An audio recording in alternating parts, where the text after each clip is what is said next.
നമുക്കറിയാം S-400 എന്ന വ്യോമ പ്രതിരോധ സംവിധാനം ഇന്ത്യയെ സംബന്ധിച്ചിടത്തോളം എത്രമാത്രം പ്രധാനപ്പെട്ടതാണ് എന്ന്.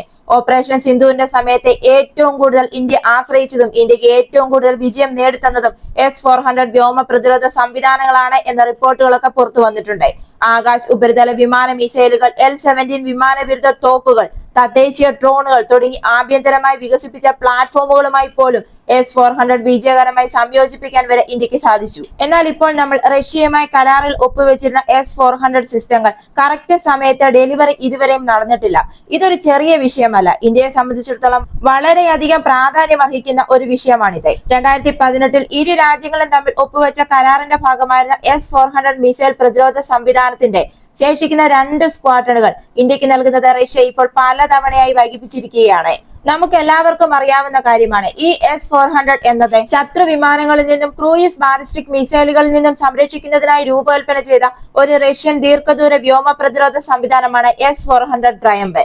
2007 പ്രവർത്തനത്തിലെത്തിയ ഇതിന് 600 കിലോമീറ്റർ അകലെയുള്ള ലക്ഷ്യങ്ങളെ വരെ കണ്ടെത്താനും 400 കിലോമീറ്റർ വരെ അവയെ നേരിടാനും കഴിയും. ഒരേ സമയം തന്നെ ഒന്നിലധികം ഭീഷണികളെ ട്രാക്ക് ചെയ്യാനും ഇതിന് കഴിയും. അതേപോലെ തന്നെ ഭൂഖണ്ഡാന്തര ബാലിസ്റ്റിക് മിസൈലുകൾ, ഹൈപ്പർസോണിക് ആയുധങ്ങൾ, താഴ്ന്ന ഭൂമി ഭ്രമണപഥ ഉപഗ്രഹങ്ങൾ എന്നിവ പോലുള്ള കൂടുതൽ നൂതന ഭീഷണികളെ നേരിടുന്നതിനാണ് ഇതിന്റെ പിൻഗാമിയായ S-500 പ്രൊമിത്യൂസിനെ രൂപകൽപ്പന ചെയ്തിരിക്കുന്നത്. ഈ ഓപ്പറേഷൻ സിന്ദൂരിൽ S-400 ഒരു പ്രകടനം എന്ന് പറയുന്നത് ലോക രാജ്യങ്ങളെ തന്നെ, പ്രത്യേകിച്ച് ഇന്ത്യയുടെ ശത്രു രാജ്യങ്ങളെ പാകിസ്ഥാനെയും ചൈനയും ഒക്കെ ഞെട്ടിച്ചിരിക്കുകയാണ്. ഇപ്പോൾ റഷ്യ ഈ S-400 ഇന്ത്യക്ക് തരാൻ വൈകുന്നതിന്റെ പിറകിൽ ചൈനയുടെ സമ്മർദ്ദമാണ് എന്ന റിപ്പോർട്ടുകളൊക്കെ പുറത്തു വരുന്നുണ്ട്. എന്നാൽ 3 വർഷങ്ങൾക്ക് മുമ്പ് 2022 പൊട്ടിപ്പുറപ്പെട്ട അയൽ രാജ്യമായ ഉക്രൈനുമായുള്ള യുദ്ധം കാരണമാണ്, റഷ്യയുടെ സ്വന്തം സൈനിക ആവശ്യകതകൾ കാരണമാണ് ഈ S-400 ഇന്ത്യയിലേക്ക് എത്തിച്ചേരാൻ കാലതാമസം എടുക്കുന്നത് എന്നാണ് റഷ്യയുടെ ഭാഗത്തു നിന്നുള്ള മറുപടി. എന്നാൽ ഇന്ത്യയുടെ എതിരാളിയായ ചൈനയുടെ സമ്മർദ്ദം മൂലമാകാം ഈ തുടർച്ചയായ കാലതാമസം എന്നാണ് ചില വിദഗ്ധർ ഇപ്പോൾ പറയുന്നത്. ഈ റിപ്പോർട്ടുകളൊക്കെ ഇപ്പോൾ പുറത്തു വന്നിരിക്കുന്ന ദ പ്രിന്റ് എന്ന മാധ്യമം വഴിയാണ്. അതായത് ദ പ്രിന്റിന്റെ സമീപകാല റിപ്പോർട്ട് അനുസരിച്ച് S-400 വ്യോമ പ്രതിരോധ സംവിധാനം നിർമ്മിക്കുന്ന റഷ്യൻ കമ്പനിയായ അൽമാസ് ആൻഡ് ചൈനയിൽ ഇപ്പോൾ ഒരു ഡ്രോൺ നിർമ്മാണ പ്ലാന്റ് സ്ഥാപിച്ചിട്ടുണ്ട്. കൂടാതെ ചിപ്പുകളും മറ്റ് സെൻസിറ്റീവ് സാങ്കേതിക വിദ്യകളും ആക്സസ് ചെയ്യുന്നതിനുള്ള ഒരു മാർഗമായി ഇവർ ഇതിനെ ഉപയോഗിക്കുന്നുമുണ്ട്. ഇതിപ്പോൾ റഷ്യയുടെ ഉൽപാദനം നിലനിർത്താൻ സഹായിക്കുന്നുണ്ട്. ഇത് മാത്രമല്ല, റഷ്യ ഇപ്പോൾ ചൈനയെ ആശ്രയിക്കുന്ന ഒരു രാജ്യമായി മാറിയിരിക്കുകയും ചെയ്യുന്നു. ഇവിടെ ഇപ്പോൾ ഇതുമൂലം S-400 സംവിധാനങ്ങൾ അയക്കുന്നതിൽ റഷ്യയുടെ കാലതാമസം ചൈനയിലെ അധികാരികളുടെ സ്വാധീനത്തിലാകാമെന്നാണ് ചില പ്രതിരോധ വിദഗ്ധർ വിശ്വസിക്കുന്നത്. അതായത് ഇന്ത്യയുടെ പ്രതിരോധ ആവശ്യങ്ങൾക്ക് മുൻഗണന നൽകാതിരിക്കാൻ ചൈന ഒരുപക്ഷെ റഷ്യക്ക് സമ്മർദ്ദം ചെലുത്തുന്നുണ്ടാകാം. ഗാൽവാൻ ഏറ്റുമുട്ടലിന് ശേഷം റഷ്യയും ഇന്ത്യയും തമ്മിലുള്ള പ്രതിരോധ സഹകരണത്തോടുള്ള ചൈനയുടെ അതൃപ്തി ചൈനീസ് ഉദ്യോഗസ്ഥർ വളരെ വ്യക്തമായി തന്നെ പ്രകടിപ്പിച്ചതുമാണ്. ഓപ്പറേഷൻ സിന്ദൂരിൽ പോലും പാകിസ്ഥാന് ചൈനയുടെ വർദ്ധിച്ചു വരുന്ന സാങ്കേതികവും തന്ത്രപരവുമായ പിന്തുണ ഇന്ത്യൻ നിരീക്ഷകർ നിരീക്ഷിച്ചതുമാണ്. അതായത് ചൈന പാകിസ്ഥാന് തത്സമയ രഹസ്യാന്വേഷണവും ആയുധങ്ങൾ വരെ നൽകിയപ്പോൾ പാകിസ്ഥാൻ വെറും മുന്നണി മാത്രമായിരുന്നു. ചൈന പിന്നിൽ നിന്ന് പ്രധാന നീക്കങ്ങളെല്ലാം ആസൂത്രണം ചെയ്യുകയായിരുന്നു. ഓപ്പറേഷൻ സിന്ദൂരിൽ ഇന്ത്യയുടെ മികച്ച വിജയം ഈ വിശാലമായ സാഹചര്യത്തിൽ റഷ്യൻ ആയുധ കയറ്റുമതി നിയന്ത്രിക്കാൻ ചൈനയ്ക്ക് പ്രോത്സാഹനങ്ങൾ ലഭിച്ചേക്കാം. ഉക്രൈനിൽ റഷ്യ കൂടുതൽ പ്രതിസന്ധിയിലാകുകയും ഉപരോധങ്ങൾ നേരിടുകയും ചെയ്തതോടെ റഷ്യ പരമ്പരാഗതമായി സ്വാധീനിച്ച പ്രദേശങ്ങളിലെ ശൂന്യത ചൈന നിശബ്ദമായി നികത്തി എന്ന് വേണം പറയാൻ. ഉദാഹരണത്തിന് കോക്കസസിൽ അസർബൈജാൻ, ചൈന, പാകിസ്ഥാൻ സംയുക്തമായി നിർമ്മിച്ച യുദ്ധവിമാനങ്ങൾ വാങ്ങാൻ തുടങ്ങിയിട്ടുണ്ട്. അതായത് റഷ്യയുടെ പ്രതിരോധ ഇടപെടലുകളിൽ ചൈന നടത്തുന്നത് പ്രത്യേകിച്ച് ഇന്ത്യയിലേക്കുള്ള പരിമിതപ്പെടുത്താനുള്ള ചൈനയുടെ കണക്കുകൂട്ടിയ ഒരു ശ്രമം തന്നെയാണ്. 2018 ഇന്ത്യയും റഷ്യയും തമ്മിൽ $5.43 ബില്യൺ മൂല്യം വരുന്ന ഈ കരാറിനെ ഒപ്പുവെക്കുന്നത്. അമേരിക്കയുടെ മുന്നറിയിപ്പിനെ പോലും മറികടന്നിട്ടാണ് ഇന്ത്യയും റഷ്യയും തമ്മിൽ ഇതേ രീതിയിലുള്ള ഒരു കരാറിൽ ഒപ്പുവെച്ചത്. എന്നാൽ 2020 നാറ്റോ സഖ്യകക്ഷിയായ തുർക്കി ഈ S-400 സംവിധാനങ്ങൾ വാങ്ങിക്കുന്നതിൽ അമേരിക്കയുടെ ഉപരോധം നേരിടേണ്ടി വന്നിരുന്നു. ഇങ്ങനെ 2021 23 ഇതിന്റെ ബാച്ച് വിതരണം ചെയ്യുന്നതിന് വേണ്ടിയിട്ടാണ് ആദ്യം തീരുമാനിച്ചിരുന്നത്.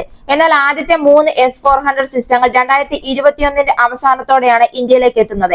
എന്നാൽ റഷ്യയുടെ ഉക്രൈനിലെ യുദ്ധം 4ാം വർഷത്തിലേക്ക് കടക്കുമ്പോൾ ബാക്കിയുള്ള 2 ഇതുവരെയും വിതരണം ചെയ്തിട്ടില്ല. ഇതിനിപ്പോൾ വ്യക്തമായ അവസാനമൊന്നും കാണുന്നുമില്ല. ഈ കാലതാമസങ്ങൾക്ക് പിന്നിൽ കുറഞ്ഞത് 4 നിർണായക ഘടകങ്ങളെങ്കിലും ഉണ്ട് എന്നാണ് വിദഗ്ധർ പറയുന്നത്. ഇതിൽ ഒന്നാമത്തേതായി ഇവർ എടുത്തു പറയുന്നത് റഷ്യയുടെ പ്രതിരോധ മേഖലയുടെ ദുർബലതകളും മുൻഗണനകളും സാധ്യതകളുമാണ്. അതേപോലെ തന്നെ മോസ്കോയുടെ പങ്കാളിത്തത്തെ ചുറ്റിപ്പറ്റിയുള്ള ഭൗമരാഷ്ട്രീയ സങ്കീർണതകളും ഇവർ എടുത്തു കാണിക്കുന്നുണ്ട്. റഷ്യയും ഉക്രൈനും തമ്മിലുള്ള യുദ്ധത്തിൽ റഷ്യക്ക് കാര്യമായ ഭൗതിക നഷ്ടങ്ങൾ സംഭവിച്ചിട്ടുണ്ട്. അതായത് ഏകദേശം 30-ലധികം റെജിമെന്റുകൾ ഈ S-400 റഷ്യക്ക് സേവനത്തിലുണ്ട്. അതിൽ ഏകദേശം 12 S-400 സിസ്റ്റങ്ങളെങ്കിലും ഒറിക്സ് പോലുള്ള സ്വതന്ത്ര നിരീക്ഷണ ഗ്രൂപ്പുകൾ പറഞ്ഞത് കുറഞ്ഞത് 12 S-400 സിസ്റ്റങ്ങളെങ്കിലും ഭാഗികമായോ പൂർണ്ണമായോ നശിപ്പിക്കപ്പെട്ടിട്ടുണ്ട് എന്നാണ്. റഷ്യയുടെ ദീർഘദൂര വ്യോമ പ്രതിരോധത്തിന്റെ നട്ടലായി S-400ന്റെ പങ്ക് കണക്കിലെടുക്കുമ്പോൾ ഇത് വളരെയധികം പ്രധാനമാണ്. റഷ്യയുടെ വിശാലമായ പ്രദേശം സംരക്ഷിക്കുന്നതിന് S-400 അത്യന്താപേക്ഷിതമാണ്. ഒരുപക്ഷെ ഇങ്ങനെ സംഭവിച്ചിട്ടുണ്ട് എങ്കിൽ റഷ്യക്ക് 12ഓളം S-400 നഷ്ടപ്പെട്ടിട്ടുണ്ട് എങ്കിൽ റഷ്യക്ക് പ്രവർത്തന സംവിധാനങ്ങൾ കുറവ് വരികയാണെങ്കിൽ കയറ്റുമതി ബാധ്യതകൾ നിറവേറ്റുന്നതിനേക്കാൾ പുതിയ ഉൽപാദനം സ്വന്തം ആയുധശേഖരം നിറയ്ക്കുന്നതിലേക്ക് തിരിച്ചുവിടാനുള്ള സാധ്യത വളരെയധികം കൂടുതലാണ്. അതായത് റഷ്യക്ക് S-400 പ്രോഗ്രാം എന്ന് പറയുന്നത് എത്രത്തോളം പ്രധാനമാണ് എന്ന് മനസ്സിലാക്കാൻ അതിന്റെ വേരുകളിലേക്ക് നാം ഒന്ന് തിരിഞ്ഞു നോക്കിയാൽ മതി. 2000-ൽ പ്രസിഡന്റ് പുടിന്റെ കീഴിൽ പുനരുജ്ജീവിക്കപ്പെട്ട ഈ പ്രോഗ്രാം റഷ്യയുടെ പ്രതിരോധ വ്യാവസായിക അടിത്തറ പുനഃസ്ഥാപിക്കുക, അതിന്റെ സമ്പദ് വ്യവസ്ഥയെ പുനരുജ്ജീവിപ്പിക്കുന്നതിനുമുള്ള വിശാലമായ ശ്രമത്തിന്റെ ഭാഗം തന്നെയായിരുന്നു. രാജ്യത്തിന്റെ പിന്തുണയോടെ ഒരു നിക്ഷേപ നീക്കത്തിലൂടെ 3 പ്രധാന ഉൽപാദന കേന്ദ്രങ്ങളാണ് റഷ്യ ഇതിനുവേണ്ടി വികസിപ്പിച്ചെടുത്തത്. അങ്ങനെ 2016ഓടെ റഷ്യയുടെ ഈ ശ്രമങ്ങൾക്ക് ബലം കാണുകയായിരുന്നു. S-400ഉം S-300 V4 S-500 പോലുള്ള പുതിയ സിസ്റ്റങ്ങളുടെ വലിയ തോതിലുള്ള ഉൽപാദനമാണ് റഷ്യ സാധ്യമാക്കിയത്. അങ്ങനെ 2023 ജനുവരിയിൽ റഷ്യൻ പ്രസിഡന്റ് വ്ളാഡിമിർ പുടിൻ നേരിട്ടാണ് ഇതിന്റെ പ്ലാന്റ് സന്ദർശിക്കുകയും റഷ്യയുടെ ഉപരിതല വ്യോമ മിസൈൽ ഉൽപാദനം ലോകത്തിന്റെ മറ്റു ഭാഗങ്ങളിലെ മൊത്തം ഉൽപാദനത്തെക്കാൾ കൂടുതലാണെന്ന് പരസ്യമായി പ്രഖ്യാപിക്കുകയും ചെയ്തു. എന്നിട്ടും കഴിഞ്ഞ 2 വർഷമായി ഇന്ത്യക്ക് ശേഷിക്കുന്ന സംവിധാനങ്ങൾ ഇതുവരെയും ലഭിച്ചിട്ടില്ല. ഇവിടെയാണ് ഇപ്പോൾ വിദഗ്ധർ ചൂണ്ടിക്കാട്ടുന്നത് ഇതിനു പിന്നിൽ ചൈനയുടെ കരങ്ങളാണ് എന്ന്. എന്നാൽ ഇവിടെ മറ്റൊരു കാര്യം കൂടി നാം നോക്കേണ്ടതുണ്ട്. അതായത് സിപ്രി പുറത്തുവിട്ടിരിക്കുന്ന കണക്കുകൾ പ്രകാരം 2020-നും 2024-നും ഇടയിൽ മുൻ 5 വർഷത്തെ കാലയളവിനെ അപേക്ഷിച്ച് റഷ്യയുടെ ആയുധ കയറ്റുമതി എന്ന് പറയുന്നത് 64% കുറഞ്ഞത്. അതിലും അതിശയകരം എന്ന് പറയട്ടെ, 2021-നും 2024-നും അവസാനത്തിനും ഇടയിൽ റഷ്യൻ ആയുധ കയറ്റുമതി എന്ന് പറയുന്നത് 92% കുറഞ്ഞത്. അതായത് ഇത് പ്രതിവർഷം $1 ബില്യൺ താഴെയായി. അതായത് സിപ്രിയുടെ ഈ കണക്കുകൾ സൂചിപ്പിക്കുന്നത് റഷ്യയുടെ വാണിജ്യ തകർച്ചയെ കുറിച്ചുള്ള സൂചനകളാണ്. അതേപോലെ തന്നെ ഇസ്രായേലും ഇറാനും തമ്മിൽ നീണ്ടുനിന്ന 12 ദിവസത്തെ യുദ്ധത്തിൽ പോലും റഷ്യ വാക്കുകളാലുള്ള ഒരു പിന്തുണ മാത്രമാണ് ഇറാന് നൽകിയത്. അതായത് ഇറാൻ ആവശ്യപ്പെട്ട S-300 S-400 പോലുള്ള വ്യോമ പ്രതിരോധ സംവിധാനങ്ങളൊന്നും റഷ്യ ഇറാന് നൽകിയിരുന്നില്ല. പാശ്ചാത്യ ഉപരോധങ്ങൾ നീണ്ടു നിന്നതിനാൽ തന്നെ മൈക്രോ ചിപ്പുകൾക്കും മറ്റ് സെൻസിറ്റീവ് സാങ്കേതിക ഘടകങ്ങൾക്കും റഷ്യ ചൈനയെ കൂടുതലായി ആശ്രയിക്കുന്നുണ്ട്. സൈനിക ഹാർഡ്വെയറിൽ നിന്ന്, പ്രത്യേകിച്ച് ഇറക്കുമതി ചെയ്ത സിസ്റ്റങ്ങളിൽ നിന്ന് ചൈനീസ് ഉത്ഭവ സാങ്കേതിക വിദ്യ നീക്കം ചെയ്യണമെന്ന് ഇന്ത്യൻ പ്രതിരോധ മന്ത്രാലയം ഇടയ്ക്കിടെ സായുധ സേനയുടെ ഉപദേശങ്ങൾ പുറപ്പെടുവിച്ചിട്ടുണ്ട്. എങ്കിലും ഓപ്പറേഷൻ സിന്ധുവിനിടെയുണ്ടായ സംഭവ വികാസങ്ങളെ തുടർന്ന് ഈ വിഷയം ഇപ്പോൾ കൂടുതൽ അടിയന്തരമായി ഏറ്റെടുത്തിരിക്കുകയാണ്. ഇന്ത്യ ഒരുപക്ഷെ ഇങ്ങനെ ഒരു ആവശ്യം മുന്നോട്ട് വെച്ചതുകൊണ്ട് തന്നെ നിലവിലുള്ള പഴയ സ്റ്റോക്കിന് പകരം റഷ്യ ഇന്ത്യക്ക് പുതുതായി നിർമ്മിച്ച യൂണിറ്റുകൾ വിതരണം ചെയ്യാനുള്ള സാധ്യതയുമുണ്ട്. ഒരുപക്ഷെ ഈ കാലതാമസം എന്ന് പറയുന്നത് ഇതിനുള്ള സാധ്യതയായിട്ടും പറയുന്നുണ്ട്. ഇവിടെ പുറത്തുവരുന്ന മറ്റൊരു റിപ്പോർട്ടുകളുമാണ് പാശ്ചാത്യ നിയന്ത്രണങ്ങൾ മറികടക്കാൻ വേണ്ടി, അതായത് അമേരിക്കയും യൂറോപ്യൻ യൂണിയനും ഒക്കെ ഏർപ്പെടുത്തിയ നിയന്ത്രണങ്ങൾ മറികടക്കാൻ വേണ്ടി റഷ്യ ഇപ്പോൾ കസാക്കിസ്ഥാൻ, ചൈന തുടങ്ങിയ പ്രാദേശിക പങ്കാളികൾ വഴി മൈക്രോ ഇലക്ട്രോണിക് ഘടകങ്ങൾ ശേഖരിച്ചു വരികയാണ്.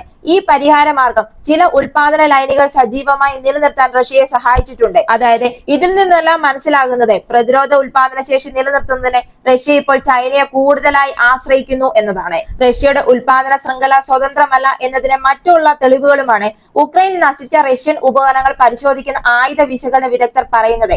ഉപരോധങ്ങൾക്കിടയിലും പാശ്ചാത്യ നിർമ്മിത ഘടകങ്ങൾ റഷ്യൻ ആയുധങ്ങളിൽ കാണുന്നുണ്ട് എന്നതാണ്. ഇത് 2022-ന് ശേഷം കടത്തിയതാണോ അതോ അവശിഷ്ടമായ സ്റ്റോക്കുകളാണോ എന്നത് വ്യക്തമല്ല. എന്തായാലും ഇപ്പോൾ ഓങ്കിങ് ദാവോയിൽ നടന്ന വിവാദപരമായ ഷാങ്ഹായ് സഹകരണ സംഘടന ഉച്ചകോടിക്കിടെ ഒരു പ്രധാനപ്പെട്ട സംഭവ വികാസം അരങ്ങേറി എന്ന് വേണം പറയാൻ. ഇന്ത്യക്ക് അവശേഷിക്കുന്ന 2 S-400 ട്രയംഫ് വ്യോമ പ്രതിരോധ സംവിധാനം ഉടൻ തന്നെ വിതരണം ചെയ്യുമെന്ന് റഷ്യൻ പ്രതിരോധ മന്ത്രി ആൻഡ്രി ബെലൂസോവ് ഇന്ത്യൻ പ്രതിരോധ മന്ത്രി രാജ്നാഥ് സിംഗിനെ അറിയിച്ചു എന്ന വാർത്തകളൊക്കെ പുറത്തു വരുന്നുണ്ട്.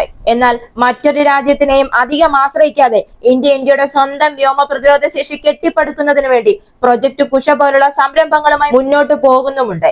എന്താണ് ഇതിനെപ്പറ്റി നിങ്ങളുടെ അഭിപ്രായം? മറക്കാതെ തന്നെ കമന്റ് ചെയ്യുക. ഈ വീഡിയോ ഇഷ്ടമായെങ്കിൽ ഒരു ലൈക്ക് തരിക. ഈ ചാനൽ നിങ്ങൾ ഇതുവരെയും സബ്സ്ക്രൈബ് ചെയ്തിട്ടില്ല എങ്കിൽ ഒന്ന് സബ്സ്ക്രൈബ് ചെയ്യുക. മറ്റൊരു വീഡിയോയുമായി വീണ്ടും കാണാം.